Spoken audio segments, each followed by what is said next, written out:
उपदेय का पुस्तक पहला अध्याय उसका 10 से लेकर 15 वचन तक। हे एसाव, उस उपद्रव के कारण जो तूने अपने भाई याकूब पर किया, तू लज्जा से ढपेगा और सदा के लिए नाश हो जाएगा। जिस दिन परदेशी लोग उसकी धन संपत्ति छीनकर ले गए और पराये लोगों ने उसके फाटकों से घुसकर यरूशलेम पर चिट्ठी डाली, उस दिन तू भी उनमें से एक था, परंतु तुझे उचित नहीं था कि तू अपने भाई के दिन में अर्थात उसकी विपत्ति के दिन में उसकी ओर देखता रहता और यहूदियों के विनाश के दिन उनके ऊपर आनंद करता और उनके संकट के दिन बड़ा बोल बोलता। तुझे उचित नहीं था कि मेरी प्रजा की विपत्ति के दिन तू उसके फाटक में घुसता और उसकी विपत्ति के दिन उसकी दुर्दशा को देखता रहता और उसकी विपत्ति के दिन उसकी धन संपत्ति पर हाथ लगाता। तुझे उचित नहीं था कि तीर मुहाने पर उसके भागने वालों को मार डालने के लिए खड़ा होता और संकट के दिन उसके बचे हुओं को पकड़ाता, क्योंकि सारी जातियों पर यहोवा के दिन का आना निकट है। जैसा तूने किया है वैसा ही तुझ से भी किया जाएगा, तेरा व्यवहार लौटकर तेरे ही सिर पर पड़ेगा। क्यों ना अपनी आंखों को बंद करे और परमेश्वर की ओर देखे और परमेश्वर से कहे, परमेश्वर आज सुबह हमसे बात कर। कौन कह सकता है परमेश्वर हम तैयारी के साथ आपके करीब आते हैं, हम अपने आप को आपके हाथ में समर्पित करते हैं। परमेश्वर ये वचन आपका है और आपका वचन कहता है आपके वचन को कोई बदल नहीं सकता। वो जो है वो है, परमेश्वर है। आज आपका वचन हमारे मध्य में काम करने पाए, आपका वचन हमारे हृदय के अंदर काम करने पाए, हम जैसे आए हैं वैसे जाने वाले ना बनने पाए, एक नए रूपांतरण में, एक नए अनुभव में आपके करीब आने के लिए हम में से एक एक को मदद कर। अगर हमारे जीवन में अगर कोई भी गुप्त बात है, हम जानते हैं कि हमें वो चीज नहीं होना है, ये वचन उन बातों को प्रकट करने पाए। जो आपकी इच्छा जैसे स्वर्ग में पूरी होती है, हमारे जीवन में आज सुबह के समय यहां पर हमारे मध्य में, हमारे जीवन के अंदर होने के लिए हम प्रार्थना करते हैं। आपके वचन को सुनने में, आपके वचन को समझने में, सीखने में रोकने वाली तमाम अंधकार की बंधनों को हम यीशु के नाम से निस्तनाबूद करते हैं। आज आपका वचन और हमारा मन होने पाए, कोई और नहीं, किसी तीसरे व्यक्ति को हम बीच में ना लेके आते हुए आज आपका वचन और हमारा मन होने पाए। हमारे मनों को छेदने वाला, हमारे मनों को जांचने वाला, हमारे मनों को और करीब से पहचानने वाला आपका वचन हमारे अंदर कार्य करने के लिए हम आपसे प्रार्थना और विनती करते हैं। आपने हमारी प्रार्थना सुनी, इसलिए धन्यवाद। यीशु के नाम से सुन और ग्रहण कर पिता। आमेन, आमेन, आमेन, आमेन। 20 थोड़ा कम कर देंगे क्या?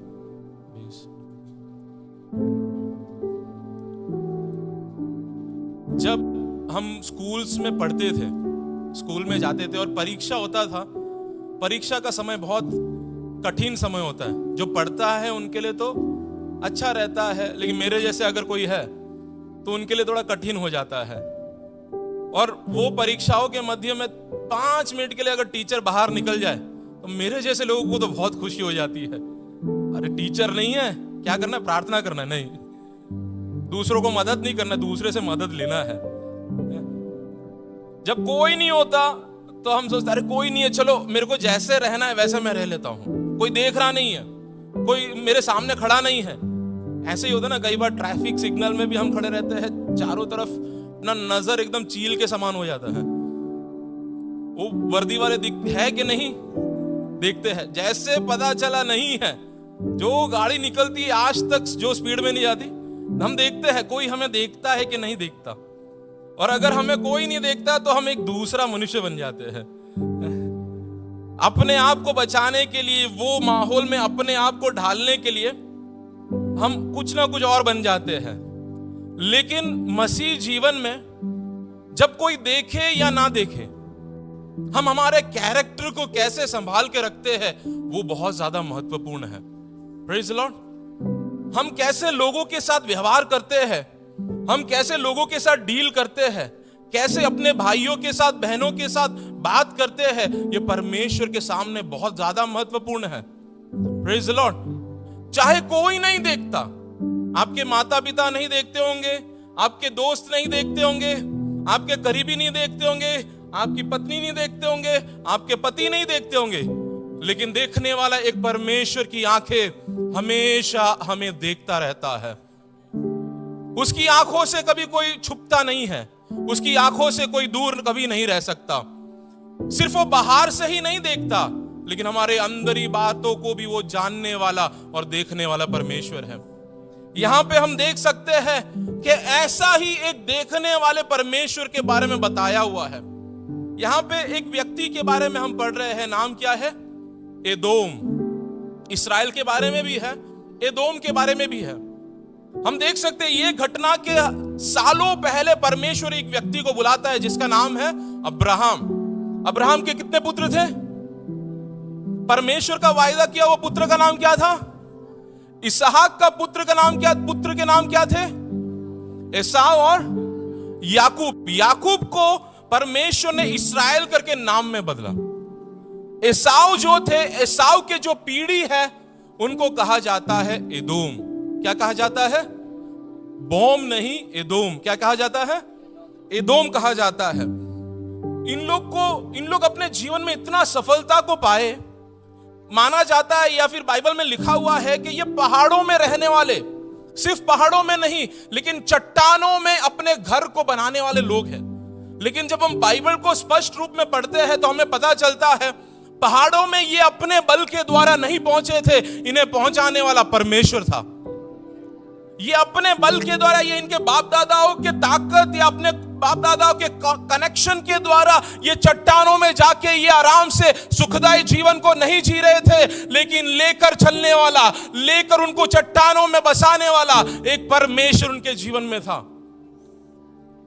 इनका जीवन इतना अच्छा चल रहा था, ये बिजनेस के लिए बहुत जाने माने जाते थे, क्योंकि चट्टानों में है, कोई टेंशन नहीं है, चारों तरफ से चट्टान है, कोई शत्रु आएगा तो उनकी आंखें ऊपर रहती है। बिजनेस में इतना अच्छे थे कि आराम से पैसा वो कमा रहे थे, लाइफ सेटल हो गया था, फाइनेंशियली पूरा सिक्योर थे, सिक्योरिटी उनके चारों तरफ था। और लिखा हुआ है कि उनके पास इतना धन था कि उनको कोई बात की चिंता नहीं थी। एक मनुष्य का कैरेक्टर तब हम पहचान सकते हैं जब उसके पास सब कुछ है लेकिन उन लोगों के साथ कैसा व्यवहार करता है।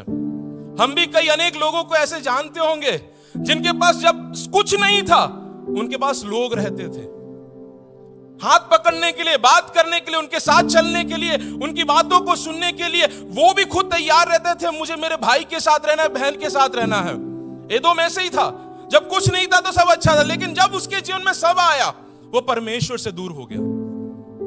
वो परमेश्वर से दूर ही नहीं लेकिन वो अपने लोगों से भी दूर हो गया। यहां पे वही हो रहा है। बेबीलोन साम्राज्य 580 शताब्दी के करीब यहां पर आके जब इसराइलियों के ऊपर, इसराइली कौन थे? इसके भाई इसराइलियों के ऊपर चढ़ावा कर रहे थे या उनको खत्म करने की कोशिश कर रहे थे। लोग अपने जान को बचाने के लिए यहां वहां पूरी तरह से दौड़ रहे हैं। हम वो पिक्चराइज करेंगे तो देखेंगे बहनें इधर दौड़ रही है बच्चों को अपने गोद में लेकर, भाई यहां अपने परिवार को लेकर भागने की कोशिश कर रहे हैं, और वहां पे पास में खड़े रहकर एदोम देखता है और इन पर हंसी मजाक करता है और हंसकर कहता है, अरे इनका तो टाइम खत्म हो गया है, इनका जीवन खत्म हो गया है, अब इन्हें कोई बचा नहीं सकता। ऐसे एक समय में जब इन्हें सबसे ज्यादा अपने भाइयों की मदद करनी चाहिए थी, सबसे ज्यादा अपने भाइयों के लिए लड़ना चाहिए था, तब वो अपने भाइयों से दूर खड़े थे। एदोम का जीवन में उन्होंने सब कुछ पा लिया, उनके पास सब कुछ था, लेकिन उनके जीवन में एक दाग था। वो दाग ऐसा है कि अपने जीवन में आशीष पाने के लिए वो शॉर्टकट पकड़ने वाले लोग हैं। एसाव ने भी किया था ना, कुछ खाना पाने के लिए क्या कर दिया था? अपने पहलौठे का अधिकार उसने खो दिया, दे दिया। वो क्या हुआ? जब एसाव तो मर गया, लेकिन एसाव का जो तरीका था, जीने का तरीका था, उनका रहने का तरीका बन गया। और जब ये एक पीढ़ी बनकर एक राज्य में बदला, तो जितने उसके पीढ़ी थे, बच्चे थे, यही चीज को फॉलो करने लगे। शॉर्टकट, आशीष के लिए शॉर्टकट। एसाव परमेश्वर से दूर हो गया, पीढ़ी परमेश्वर से दूर हो गई। एसाव आशीष के लिए शॉर्टकट करता रहा, पीढ़ी पूरा आशीष के लिए शॉर्टकट करने लगी। एसाव पैसे को सबसे पहला स्थान दिया, पीढ़ी परमेश्वर को छोड़कर पैसे को सबसे पहला स्थान दिया। हमारे सामने ये एक चीज बताती है, हम कैसे हमारे जीवन को बच्चों के सामने जीते हैं। हमारे बच्चे कल को कैसे जिएंगे, ये हमारे ऊपर निर्धारित होता है। क्या हम उन्हें सिखाते हैं कि परमेश्वर तुम्हारे जीवन का सब कुछ होने पाए? क्या हम उन्हें सिखाते हैं हम मर जाए लेकिन तुम्हारे जीवन का आधार यीशु होने पाए? क्या ऐसा है? क्या ऐसा है? एसाव का लाइफस्टाइल उनके पीढ़ी के लिए कल्चर बन गया, जहां पे उनको लगा ऐसा ही जीने का तरीका है, इसके अलावा कोई जीने का तरीका नहीं है। भाइयों से नफरत, अपने लोगों से नफरत, मैं कुछ हूं, मेरा सब कुछ है, ऐसे एक अवस्था में उनकी पूरी पीढ़ी पूरी तरह से आ गई थी। और जब उनके भाइयों को सबसे ज्यादा जरूरत था, वो समय में एदोम खड़े रहकर हंस रहा है। परमेश्वर क्या कर रहा है आपको पता है? परमेश्वर कहता है मेरी आंखों से तू बचा नहीं है। परमेश्वर का वचन कहता है वो सारी बातों को देखने वाला परमेश्वर है, वो सारी बातों को न्याय करने वाला परमेश्वर है। 12वें वचन को जब हम पढ़ते हैं तो वहां पे देखते हैं कि जो इस्राएलियों का अवस्था कैसा था। 12वें वचन से 15 वचन में लिखा हुआ है, उनकी जिंदगी का सबसे एक बुरे जीवन की एक बुरे फेस से होके वो गुजर रहे थे। 12वें वचन में लिखा हुआ है कि वो अलग अलग 12 से 15 वचन में लिखा हुआ है कि उनके जीवन का सबसे गंदा दिन, उनके जीवन में तबाही आया हुआ दिन। 5 बार लिखा हुआ है कि उनके जीवन में संकट विपत्ति के बारे में लिखा हुआ है। सिर्फ एक बार नहीं लिखा है, बार बार लिखा हुआ है कि कितना बड़ा विपत्ति से वो सामना कर रहे थे। सभी लोग सोचे अब ये खत्म हो जाएगा और इसको अपने भाई को मदद करना चाहिए था, और ये इधर खड़े रहकर क्या कर रहा था आपको पता है? 12वां वचन कहता है कि वो दूर खड़े रहकर देख रहा है। कौन?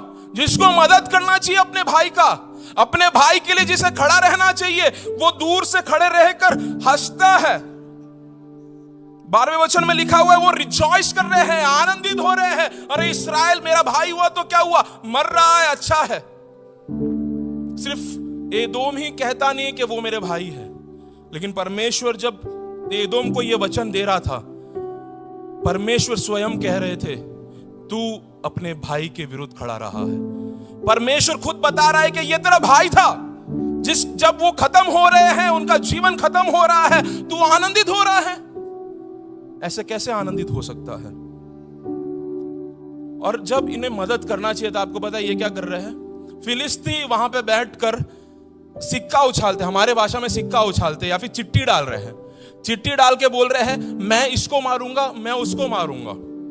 और ये जो भाई एदोम जाके उनके बीच में बैठकर कहता है हमारे लिए भी चिट्ठी उछालो, हम भी इसमें से कुछ निकालेंगे। और चिट्ठी पकड़कर ये क्या कर रहे हैं पता है? अंदर जाकर अपने भाइयों को लूटने के लिए चले गए। 13वें वचन में लिखा हुआ है कि वो अंदर जाकर लूट रहे हैं। 14 वचन में लिखा हुआ है सिर्फ लूट नहीं रहे, वो क्या कर रहे हैं आपको पता है? अपने भाइयों को पकड़वाने के लिए, शत्रु के हाथ में डालने के लिए, या फिर एक मौत के सामने चारा सामान डालकर उनको मरने के लिए सौंप रहे हैं। ऐसा एक भाई। लेकिन मैं आपको कहना चाहता हूं, परमेश्वर को यह मैटर करता है हम हमारे भाई बहन के साथ कैसे रहते हैं। वो देखता है कि हम कैसे अपने लोगों के साथ व्यवहार करते हैं। हमारा एक्शन, हमारा क्रिया, हमारा सिर्फ अंदर का बात नहीं, लेकिन हमारा क्रिया हमारे भाई बहन के साथ कैसा है, यह परमेश्वर को बहुत ज्यादा महत्वपूर्ण है। आप विश्वास में आ गए, आपके भाई आज भी विश्वास में नहीं है, इसका मतलब उनको छोड़ देना नहीं है, उनसे प्यार करना है। उनको साथ में रखना है, उनको साथ में लेकर चलना है। और ये क्या कर रहे हैं? अपने भाइयों को छोड़ दिए।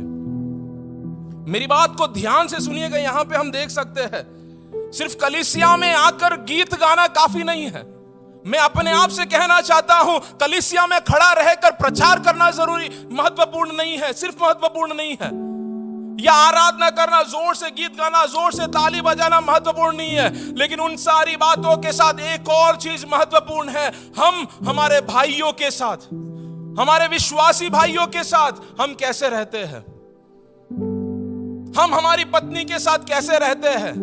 क्या हम उनके ऊपर हाथ उठाते हैं? हम हमारे पति के साथ कैसे रहते हैं? क्या उनके बारे में हमारे परिवार के साथ गलत जाके बात करते हैं?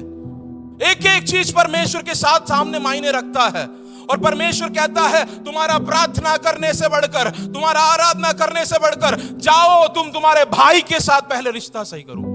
क्योंकि यीशु मसीह ने यह नहीं कहा लोगों के सामने कि अगर तुम्हारे मन के अंदर तुम्हें लगता है कि तुम्हारे मन में तुम्हारे भाई के खिलाफ कुछ है तो भाग जाके क्षमा करो फिर आराधना करने आओ। नहीं नहीं, यीशु मसीह ने क्या कहा था? अगर तुम्हें लगता है तुम्हारे भाई के मन में तुम्हारे खिलाफ कुछ है, तो तुम्हारे भाई के मन के अंदर तुम्हारे खिलाफ कुछ है तो उसको पहले सही करो और फिर मेरे पास आओ और फिर आराधना अर्पण करो और फिर समर्पण करो और फिर प्रार्थना करो। मैं तुम्हारे लिए अद्भुत कामों को आज भी करने वाला परमेश्वर हूं। कई बार हम हमारी आशीषों को रोक रहे हैं। क्यों? कैसे? हम हमारे लोगों के साथ रिश्ते में सही नहीं आते। परमेश्वर देखता है मैं अपने भाई बहन के साथ कैसे रहता हूं। क्या यीशु को ग्रहण करने से घमंड मेरे सर पर आ गया है, या यीशु को ग्रहण करने से दीनता का सागर मेरे दिल से उमड़ता है? परमेश्वर देखता है यहां पे बैठे हुए एक एक लोगों को। परमेश्वर जानता है आपके मन को, आपके भाई के साथ रिश्ता कैसा है। प्रॉपर्टी के लिए क्या लड़कर बैठे हो? घर के लिए क्या लड़कर बैठे हो? जमीन के लिए क्या लड़कर बैठे हो? परमेश्वर कहता है सबसे पहले तुम्हारे जीवन में तुम तुम्हारे भाई के साथ सब सही से करके आओ। वो हमारे एक्शंस को देखता है, हमारे एक्शंस को देखता है। बाइबल में वचन में क्या कहता है? यूहन्ना 13 के 34 और 35 में क्या लिखा हुआ है? मैं तुम्हें एक नया आदेश देता हूं, एक दूसरे से प्रेम करो। जैसे मैंने तुमसे प्रेम किया है वैसे ही तुम भी एक दूसरे से प्रेम करो। यदि तुम एक दूसरे से प्रेम रखोगे तो इसी से सब लोग जानेंगे कि तुम मेरे चेले हो।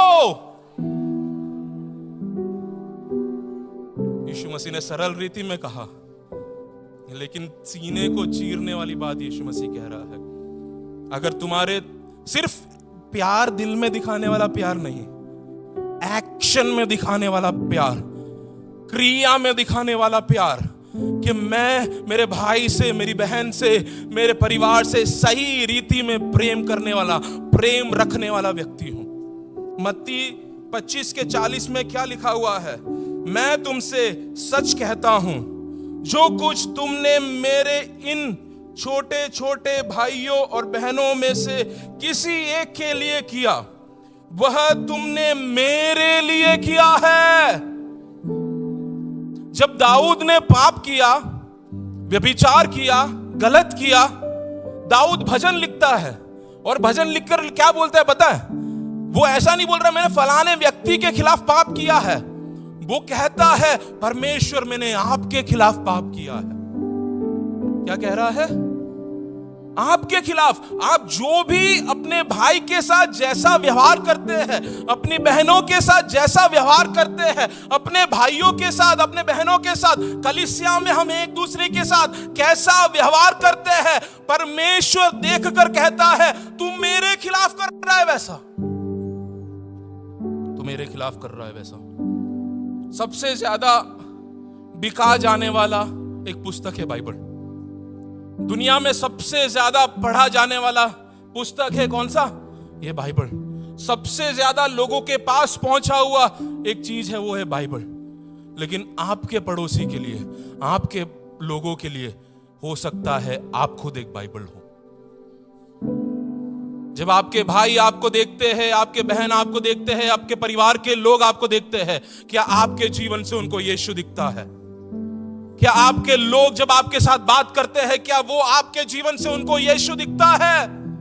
एक सवाल हमें अपने आप से पूछना है, मैं अपने लोगों के साथ जब डील करता हूं, व्यवहार करता हूं, अपने दोस्तों के साथ बात करता हूं, अपने दोस्तों के साथ एक पल बैठता हूं, क्या उनमें मेरे जीवन से क्या यीशु दिखता है? आप एकलौते बाइबल हो आपके समाज के लिए, आप एकलौते बाइबल हो अपने लोगों के लिए। जब लोग आपको पढ़े, आपके जीवन में झांके, वो ढूंढेंगे कि इसके जीवन में क्या गलती है, लेकिन हमारा एक एक लहू का बूंद भी बताने पाए हमारे लिए जीना मसीह, मरना लाभ है। हमारे नस से बहने वाला एक एक लहू यीशु की महिमा करने वाला होने पाए। हम सिर्फ जोर से चिल्लाकर प्रार्थना करने वाले, आराधना करने वाले, गीत गाने वाले नहीं, लेकिन बंद दरवाजों में जब मुझे कोई नहीं देखता, मेरा हृदय पूरी तरह से मेरे भाई लोगों के लिए होने पाए, मेरी बहन लोगों के लिए होने पाए। अगर आज यीशु मसीह यहां पे होते और आज हमारे दुनिया की कलीसिया को देखते और वो यही कहते, तुम क्या कर रहे हो? क्या मैंने मेरी कलीसिया इसलिए बनाया था? क्या मेरी दुल्हन को मैंने ऐसा चाहा था होने के लिए? क्या मैं स्वर्ग छोड़कर इस धरती पर इसलिए आया ताकि तुम एक दूसरे से नफरत करो? जिस बातों को मैंने क्रूस पे एक साथ जोड़ दिया, तुम एक साथ क्यों अलग बैठे हो? मैं अपने हाथों में कील को लिया ताकि तुम्हें लगता है तुम एक दूसरे को उंगली कर सको, दुख पहुंचाने वाली बात कर सको? मेरे ऊपर कोड़े मारे गए, तुम तुम्हारे भाइयों के पीछे क्यों कोड़े मार रहे हो? क्यों पीठ पीछे बात कर रहे हो? क्यों परमेश्वर के नाम को नीचा कर रहे हो? क्यों परमेश्वर के नाम को फिर नीचा कर रहे हो? क्यों यीशु को क्रूस पे चढ़ा रहे हो? यीशु मसीह आज कलीसिया को देखता है, वो कहता है, ये कलीसिया मैंने नहीं चाहा था, ये चर्च मैंने नहीं चाहा था, ये दुल्हन मैंने नहीं चाहा था। एक बुलाहट परमेश्वर आज सुबह के समय में देता है।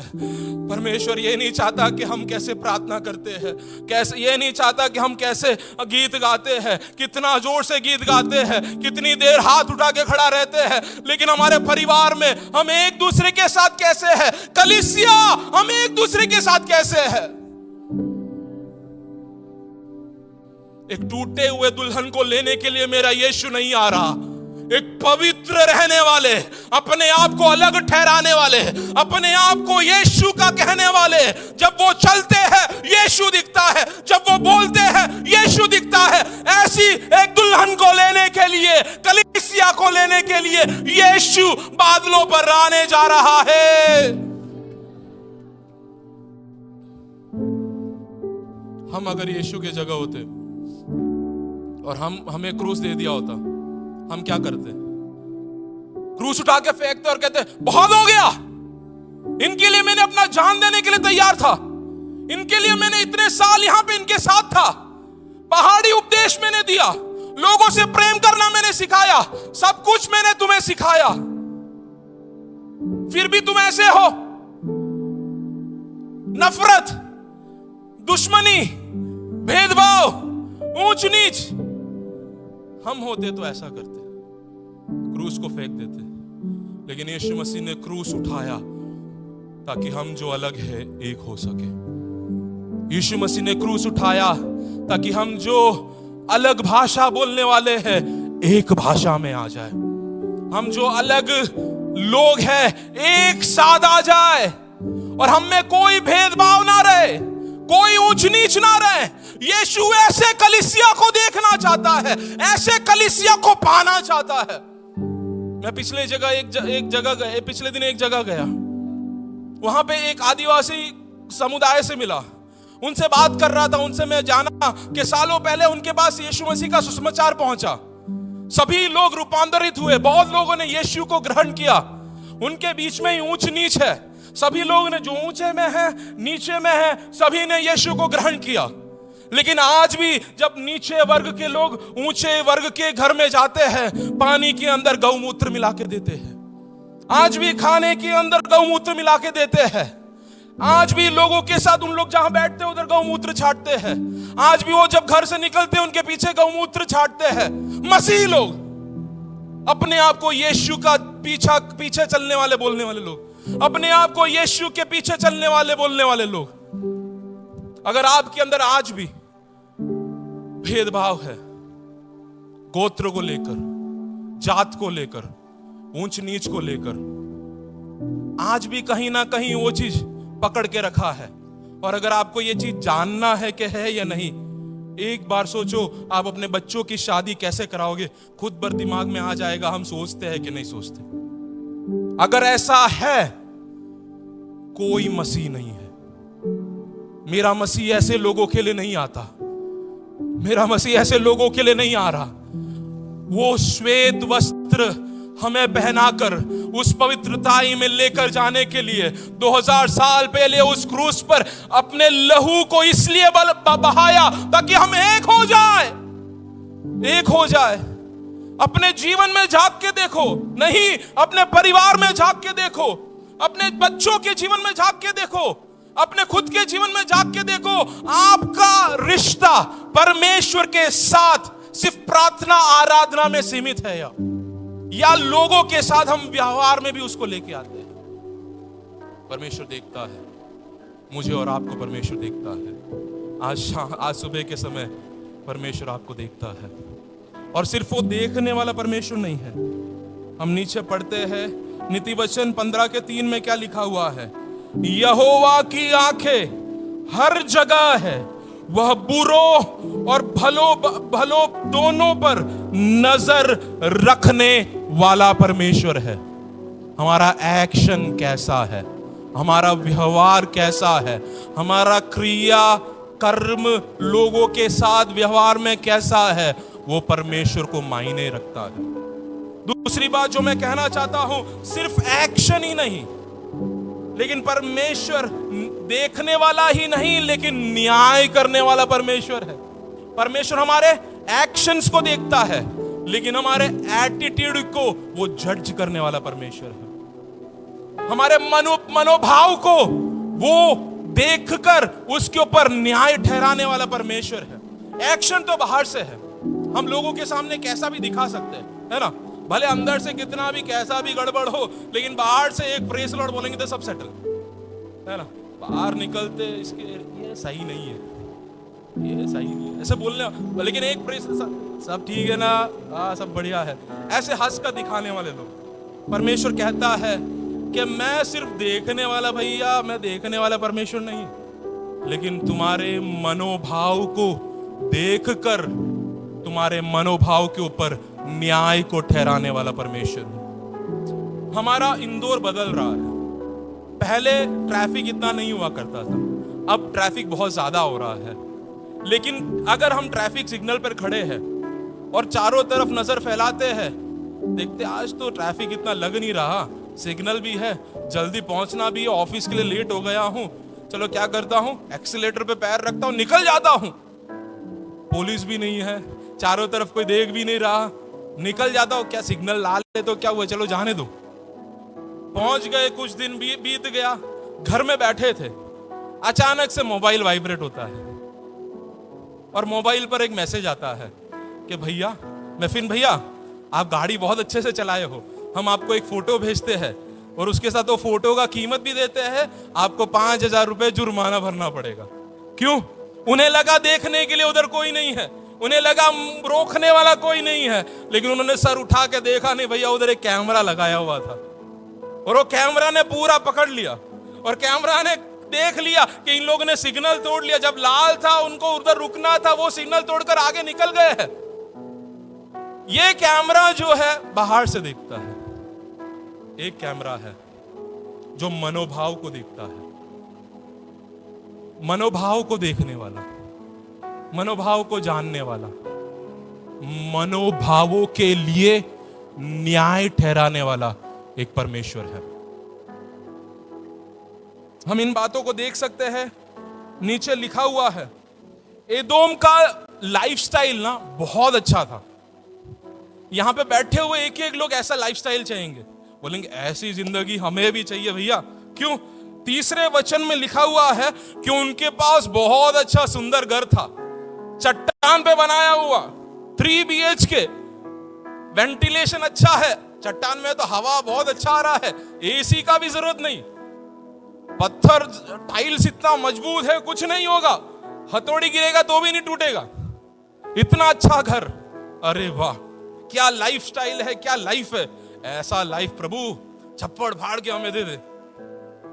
तीसरे वचन में वापस लिखा हुआ है कि इन लोग ये ऊंचाई पे रहते थे ना, तो इनके मन में था कि हमें आगे कोई हरा नहीं सकता, हमें कभी कोई नीचे कर नहीं सकता, हम खुद में इतने सक्षम है ना, हमें कभी कोई गिरा नहीं सकता। चौथे वचन में लिखा हुआ है कि वो किसके समान थे? किसके समान? किसके समान? उकाब के समान ऊंचाई पर थे। वो लोग कहते थे हमें कौन नीचे लेके आ सकता है। हमारा पोजीशन आप जानते हैं, हमारा पावर आप जानते हैं। चट्टान के घर पे रहने वाले, ऊंचाई पे वास करने वाले, हम छोटे मोटे लोग नहीं हैं। छठे वचन में एक और चीज लिखा हुआ है, कैसा वो इतने दिमाग वाले थे ना, वहां पे लिखा हुआ है उनके पास छुपी हुई खजाना था। वो मतलब इसका मतलब है वो अपने आप को तैयार इतना करके रखे थे, सिक्योरिटी इंश्योरेंस करके रखे थे कि कल को कोई अकाल आ जाए, कल को कोई शत्रु आ जाए, हमारे सामने चढ़ावा करने की कोशिश करे, हमें गिराने की कोशिश करे, हमें खत्म करने की कोशिश करे, ये खजाने से हम आगे का जिंदगी आराम से जी लेंगे। लेकिन परमेश्वर इनको देखकर परमेश्वर क्या कहता है? परमेश्वर कहता है कि मैं तुझे नीचे गिराऊंगा। हिब्रू 4:12 और 13 में क्या लिखा हुआ है? परमेश्वर का वचन जीवित और शक्तिशाली है, वह किसी भी दोधारी तलवार से अधिक तेज है, वह आत्मा और प्राण और जोड़ और गूदे को अलग कर देता है, वह मनुष्य के मन के विचारों को और इरादों को परख लेता है। परमेश्वर से कोई भी चीज छिपी नहीं है, सारी सृष्टि उसकी आंखों के सामने खुली और प्रकट है। हमें उसी को अपने जीवन का हिसाब देना है। परमेश्वर इन लोग कह रहे हैं कि हमारे पास सब कुछ है, लेकिन जब परमेश्वर इन्हें देखता है, बाहर से नहीं देखता। हम कई बार कुछ एक एक्स्ट्रा अन्य भाषा बोल देते, बोलेंगे ये बहुत एक्स्ट्रा स्पिरिचुअल है, ये कुछ ज्यादा ही आत्मा में है। लेकिन जब परमेश्वर इन्हें देखता है तो बोलता है तुम बाहर से तो बहुत अच्छे हो, लीपा पोती बहुत अच्छे से कर रखा है, तुम्हारा बाहर से दिखने में बहुत अच्छा है। लेकिन परमेश्वर उन्हें देखकर क्या कहता है? तीसरे वचन पे लिखा हुआ है, तेरे अभिमान ने तुझे क्या लिखा है? धोखा दिया है। क्या मेरे साथ बोले? तेरे अभिमान ने। लेकिन जब इंग्लिश में या फिर मूल भाषा में जब पढ़ते हैं ना, तो वहां पे तेरे अभिमान ने नहीं लिखा, लेकिन वहां पे लिखा हुआ है तेरे मन के अभिमान ने। परमेश्वर इन्हें देखकर तीसरे वचन में क्या कहता है? वो अपने आप से कहते हैं कि कौन हमें नीचा कर सकता है। तीसरे वचन में, चौथे वचन में परमेश्वर डिक्लेयर करता है मैं तुझे नीचा करने जा रहा हूं। परमेश्वर सिर्फ बोल नहीं रहे, वो डिक्लेयर कर रहे हैं। परमेश्वर सिर्फ एक सजेशन नहीं दे रहे, परमेश्वर वहां पे डिक्लेरेशन कर रहे हैं। परमेश्वर ऐसा एक आइडिया को उनके सामने नहीं रख रहे, लेकिन परमेश्वर उनके सामने डिक्लेयर कर रहे हैं मैंने तुम्हारे मनों को देख लिया है, लोगों से छुपा हुआ है, लोगों से दूर है, लोगों को कुछ नहीं पता तुम्हारे मन में क्या चल रहा है। लेकिन मैंने जब तुम्हारे मन का स्कैन किया, मैंने तुम्हारे मन को जब एक्सरे में देखा, मैंने देखा मेरे अलावा सब कुछ वहां पर है। और वो अपने मन में इतना घमंडी हो गए, तो परमेश्वर का स्थान उनके जीवन में नहीं रहा। वो कहते हैं कि हमें कोई नीचा नहीं कर सकता, उनसे ज्यादा उनका घमंड उनसे कहवा रहा है। वो कहते हैं हम इतने सिक्योरिटी में, इतना बड़ा सिक्योरिटी हमारे चारों तरफ है, कोई हमें तबाह नहीं कर सकता। लेकिन परमेश्वर कहता है तेरा घमंड तुझे ले डूबने जा रहा है। दुनिया का सबसे बड़ा खतरा कोई बीमारी नहीं है, दुनिया का सबसे बड़ा खतरा कोई कोरोना नहीं है। कोरोना से भी कई ज्यादा अधिक खतरा अगर एक है, परमेश्वर हमारे मनों को जानता है। दूसरे शब्दों में कहा जाए, वो हमारे इंटेंशन को जानता है, हमारे कार्य करने की पीछे की मनोभाव को जानने वाला परमेश्वर, वो कहता है मैं तेरा न्याय करने जा रहा हूं। प्रकाशित वाक्य 3:17 में क्या लिखा हुआ है? तुम कहते हो मैं धनी हूं, मैंने धन कमा लिया है और मुझे किसी बात की कमी नहीं, लेकिन मैं तुम्हें यह नहीं जानता कि तुम दुखी, लेकिन तुम यह नहीं जानते कि तुम दुखी, दयनीय, गरीब, अंधे और नंगे हो आत्मिक रीति में।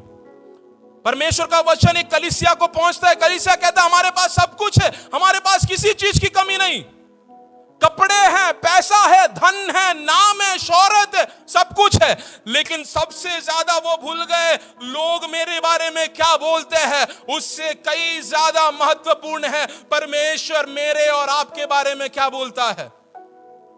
मेरा परमेश्वर मेरे बारे में क्या बोलता है, आपका परमेश्वर आपके बारे में क्या बोलता है।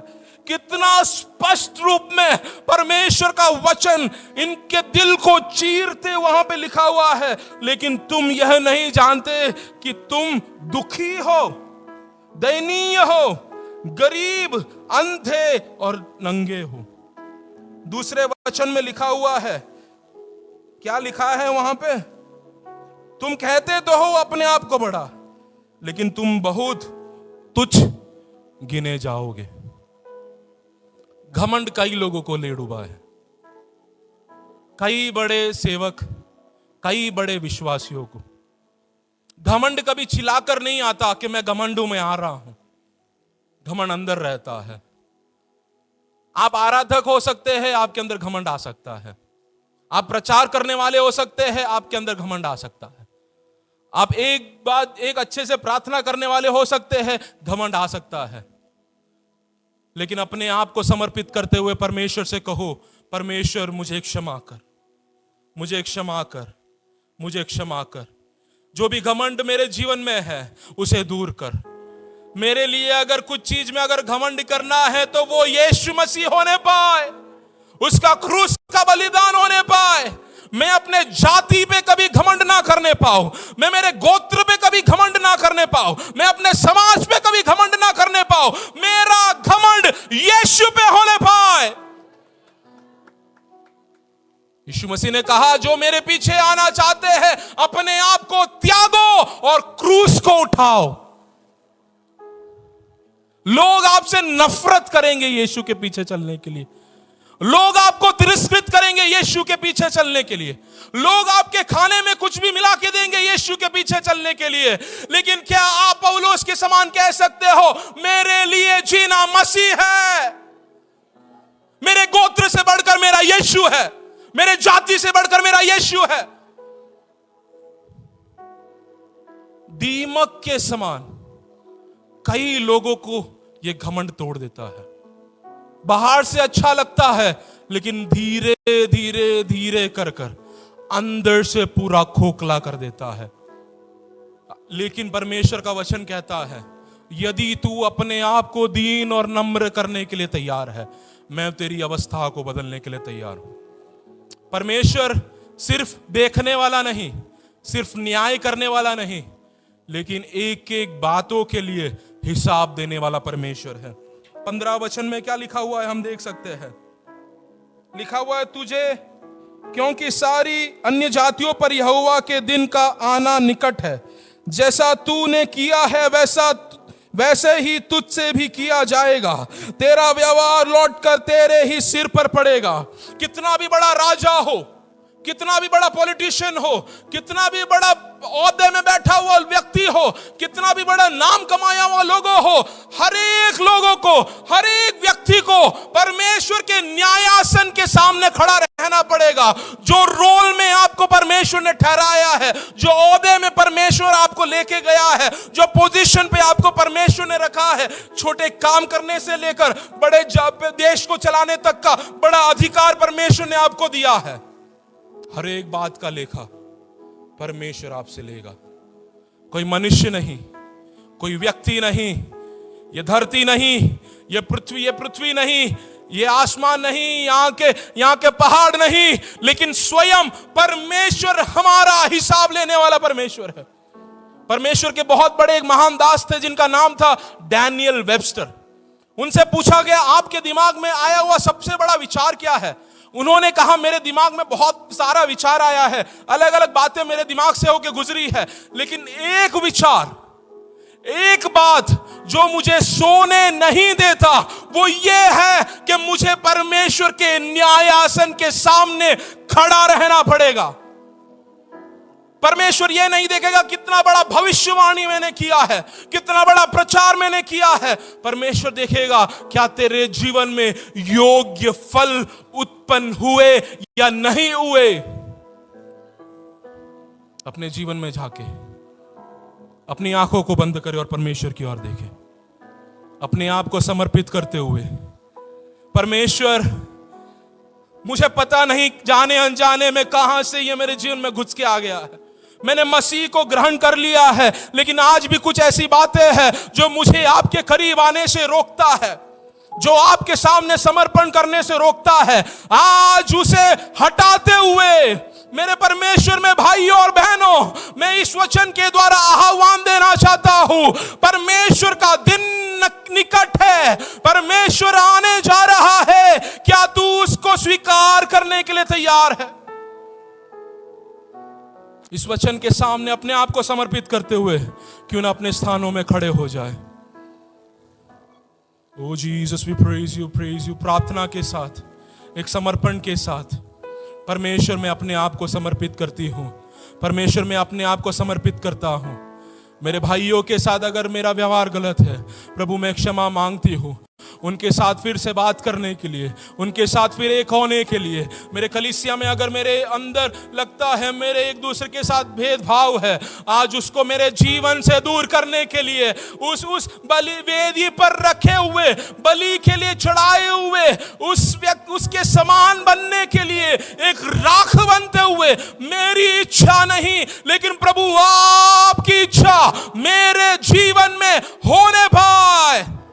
समर्पित करें, समर्पित करते हुए। Jesus we praise you, we praise you. Hallelujah, धन्यवाद, धन्यवाद खुदा।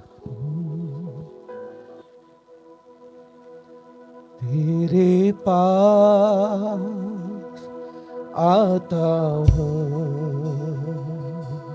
यीशु, तेरे पास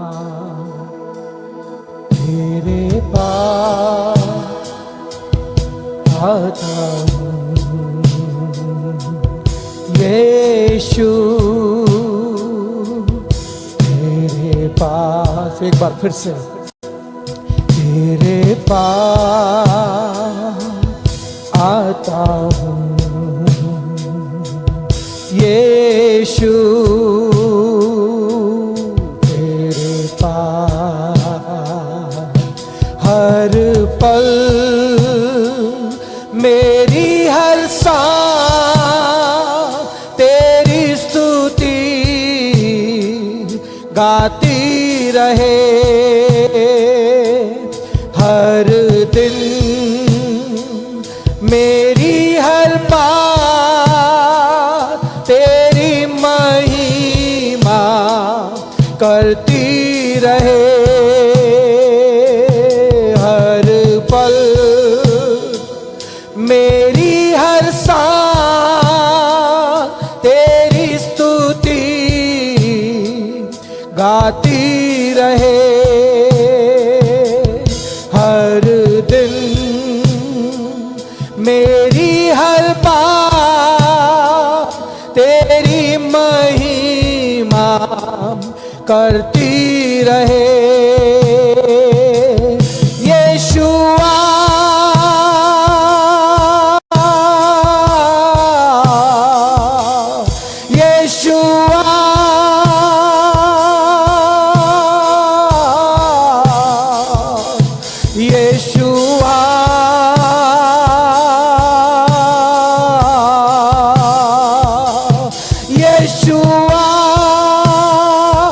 सभी लोग ऊंची आवाज के साथ समर्पण करते हुए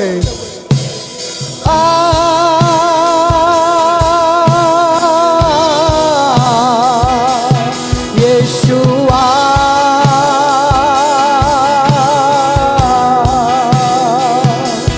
तेरे पास आता हूँ यीशु